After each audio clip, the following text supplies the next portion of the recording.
Hello friends, welcome to यार्स के YouTube channel. मेरा नाम है आयुष राठी और ये हमारा ट्रिक्स एंड चीट कोड्स का एक और एपिसोड है जिसमें मैंने आपके सामने क्वेश्चंस लिए महाराष्ट्र सीटी 2007 के पेपर के मैथ्स के सेक्शन से। और उसमें हम लोग देखेंगे किस तरीके से हम लोग ट्रिक्स एंड चीट कोड्स लगा सकते हैं, जाली जुगाड़ मेथड्स लगा सकते हैं, किस तरीके से हम लोग तुक्का मार सकते हैं, इंटेलिजेंट गेसिंग किस तरीके से कर सकते हैं, ऑप्शंस किस तरीके से एलिमिनेट कर सकते हैं, सारी चीजें। तो जल्दी से वीडियो को लाइक करके चैनल को सब्सक्राइब करके यार स्क्वाड का हिस्सा बन जाओ। उम्मीद करते हैं कि आपको ये वीडियो पसंद आएगी।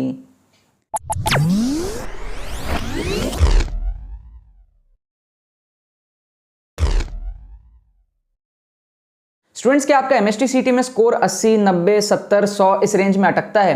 क्या आपका सपना है कि आप महाराष्ट्र के टॉप कॉलेजेस में पढ़ पाओ? अगर आप चाहते हो अपना स्कोर को इंप्रूव करके 130, 140, 150 प्लस लेकर के जाओ, अगर आप इंजीनियरिंग का एग्जाम दे रहे हो या फिर अगर आप बी फार्मा का एग्जाम दे रहे हो तो और भी ज्यादा 160, 170 प्लस लेकर के जाओ। और अगर आपको समझ में नहीं आ रहा है कि आप कम टाइम में चीज किस तरीके से कर सकते हो तो आपको टेंशन लेने की कोई जरूरत नहीं है। आपकी प्रॉब्लम का सोल्यूशन सामने ही है। हमारा जो एक्सक्लूसिव मेंटरशिप कोर्स है जिसके अंदर में आपको 5 नहीं 8 प्री रिकॉर्डेड वीडियोस मिलती है सिर्फ 299 के प्राइस में, जिसमें आपको सारे स्ट्रेटजीज, बैकलॉग्स कवर करने के secret techniques, MST CET specialized strategies, specialized calculations और ट्रिक्स किस तरीके से हमारे पास में एमएसटी सीईटी में लगता है लेटेस्ट पेपर में आप लोगों को लगा करके दिखाया जाएगा। ट्रिक्स वगैरह सारी चीज एमएसटी सीईटी में।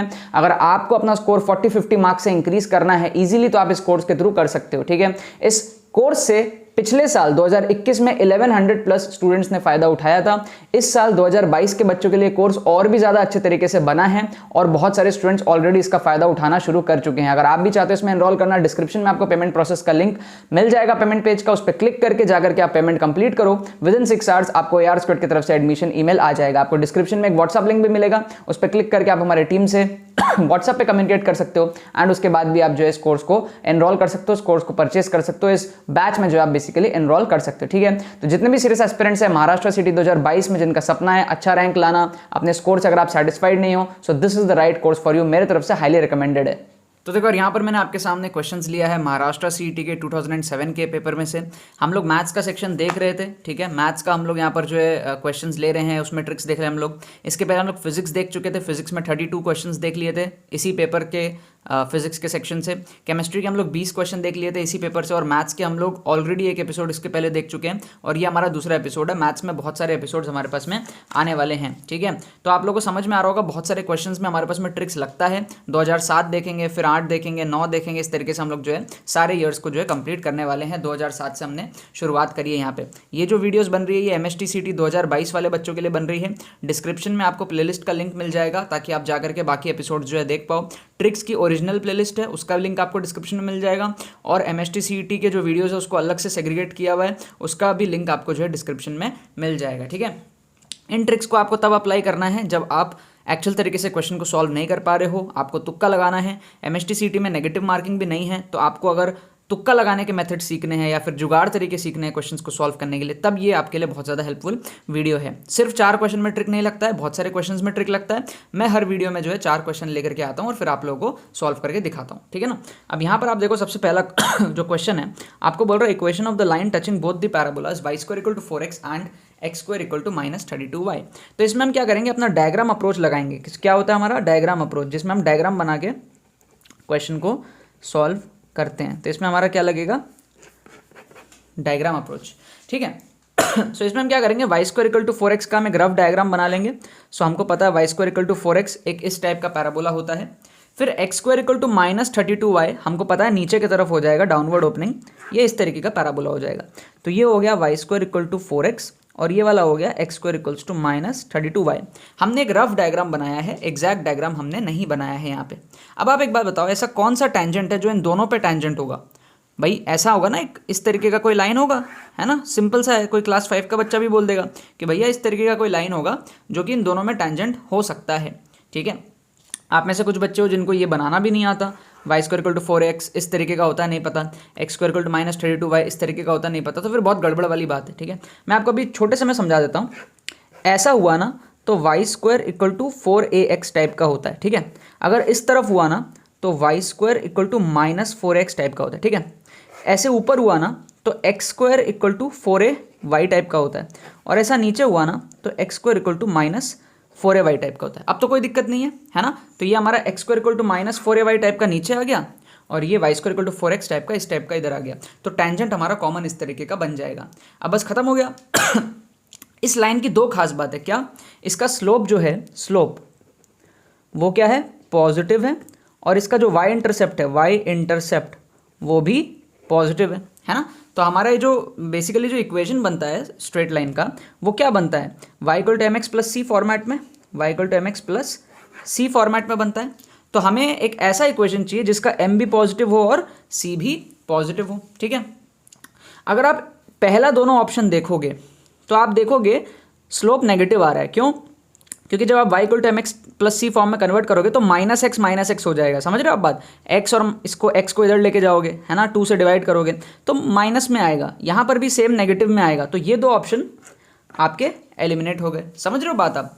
इन दोनों में अब c को देखना पड़ेगा। तो c को देखने का सबसे बढ़िया तरीका क्या है कि आप x को जीरो कर लो और y की वैल्यू देख लो। अगर आप x जीरो कर देते हो तो y की जो भी वैल्यू आती है, x को जीरो करने पे y की जो भी वैल्यू आती है, ये वाला point x zero comma y c, x को जीरो करने पे y की जो भी वैल्यू आएगी वही तो हमारा y इंटरसेप्ट होगा c। तो हम x को जीरो रखेंगे तो ऑप्शन c में ना y हमको -2 दिखेगा, और ऑप्शन डी में हमको जो है x को जीरो रखने पे y की वैल्यू +2 दिखेगी। तो कौन सा आंसर सही हुआ? +2 वाला। तो हम सी को भी एलिमिनेट करके डी को करेक्ट आंसर मार्क कर देंगे। इसको कहते हैं हम जुगाड़ मेथड। एक्चुअल तरीके से हमने क्वेश्चन को सॉल्व नहीं किया, हमने सिर्फ डायग्राम बनाया, फील किया, टैंजेंट को फील किया, टैंजेंट के स्लोप को समझा, पॉजिटिव होगा, वाई इंटरसेप्ट पॉजिटिव होगा, हमने सिर्फ उसको चेक किया, 3 ऑप्शन एलिमिनेट हो गया। हमारे डायग्राम अप्रोच और ऑप्शन एलिमिनेशन दोनों का मिक्स्ड क्वेश्चन यहाँ पर बना है। नेक्स्ट हमारे पास में क्वेश्चन देखो, इसमें हम तुक्का लगाएंगे, बेसिकली प्योर तुक्का हम इसमें लगाएंगे। आई होप ये क्वेश्चन आपको समझ में आ गया होगा। इसमें हम प्योर तुक्का लगाएंगे। देखो अगर आपको क्वेश्चन आता है तो आप सॉल्व करो, ठीक है? अगर नहीं आता है तो तुक्का लगाना पड़ेगा, क्योंकि एमएसटीसीटी में नेगेटिव मार्किंग है ही नहीं। तो जो बच्चा ज़्यादा अच्छा तुक्का लगा लेगा वो और आगे बढ़ता चला जाएगा। तो तुक्का मारने के आप थोड़ा साइकोलॉजी को समझो। ये जो नन ऑफ दीज होता है ना, इससे दूर रहा करो। नन ऑफ दीज से दूर रहने का, क्या करने का?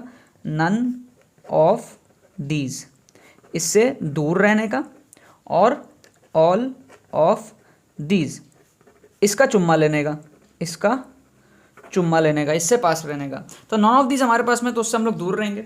अब पहले 3 में हमको जो है तुक्का लगाना है। आप नन ऑफ दीज को अवॉइड क्या करो, वो कम बारी आंसर होता है, ठीक है? अब इन 3 में तुक्का लगाना है तो अब एक चीज़ समझना, मैं बार बार रिपीट करता हूँ, हर वीडियो में रिपीट करता हूँ। जो टीचर होता है ना, जो क्वेश्चन बनाता है, वो आपको करेक्ट ऑप्शंस में कंफ्यूज करने का ट्राई करता है। टीचर आपको 2 करेक्ट ऑप्शंस में कंफ्यूज करने का ट्राई करता है। अब देखो आपको टीचर कहाँ कहाँ कंफ्यूज कर रहा है। एक आपको एक्स के केस में ऐसा 3 प्लस समथिंग, है ना, इस टाइप का आपको 2 ऑप्शन दिख रहा है। कहाँ कहाँ? Option A and option C. देखो ध्यान से, option A and option C. और टीचर आपको कहाँ कंफ्यूज कर रहा है? वाई में आपको ऐसा 4√3 साइन थीटा में कंफ्यूज कर रहा है। कहाँ कहाँ?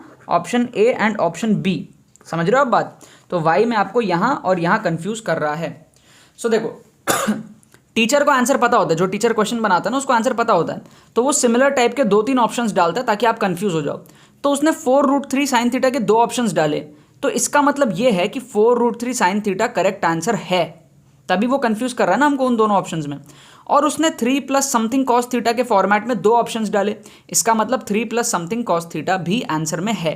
तो दोनों का कॉम्बिनेशन क्या हुआ? यहाँ से भी ए आया, यहाँ से भी ए आया, तो परफेक्ट तुक्का हमारे पास में कौन सा लगेगा? ए का लगेगा। और अगर आप ये मार्क करते हो तो आपका सही भी हो जाएगा, ठीक है? तुक्का लगाने के टेक्निक सीखो। आप लोग रैंडमली हो सकता है सी लगा देते हैं, बी लगा देते हैं, लेकिन ये साइकोलॉजी सीखोगे तो आप में से सारे बच्चे जो है ए मार्क करके आओगे और उन सबका सही हो जाएगा। क्या आपको बात समझ में आ रही है? तो तुक्का लगाने के टेक्निक्स भी समझना पड़ेगा। टीचर आपको जिन ऑप्शंस में कंफ्यूज कर रहा है वही आंसर होने की सबसे ज़्यादा पॉसिबिलिटी यहाँ पर हमारे पास में होती है। आई होप आपको ये दोनों क्वेश्चन जो है क्लियरली दिख गया होगा, ठीक है? दोनों क्वेश्चन क्लियरली आप लोगों को दिख गया होगा। आओ हमारे पास में 3rd और 4th को क्वेश्चन को देखते हैं। आप ना यहाँ पर देखो, वही सेम चीज़ है, टीचर आपको करेक्ट ऑप्शन में कंफ्यूज करने का ट्राई करेगा। टीचर कहाँ कहाँ कंफ्यूज कर रहा है? टीचर आपको ये 1/3 के पावर में कंफ्यूज कर रहा है। 3 ऑप्शन में 1/3 दिया, ध्यान से देखो, यहाँ भी 1/3, यहाँ भी 1/3, यहाँ भी 1/3। तो जहाँ 1/3 नहीं है वो आंसर नहीं होगा, इसको काट दो। समझ रहे हो ना बात? क्योंकि 1/3 ही क्यों आया दिमाग में, और वो भी 3 बार क्यों आया? मतलब कहीं ना कहीं 1/3 का लोचा रहा होगा, राइट? तो हम जिसमें 1/3 नहीं है उसको एलिमिनेट कर देंगे। फिर आप देखोगे ध्यान से तो 3 ऑप्शन में नेगेटिव साइन है, 3 ऑप्शन में नेगेटिव साइन है।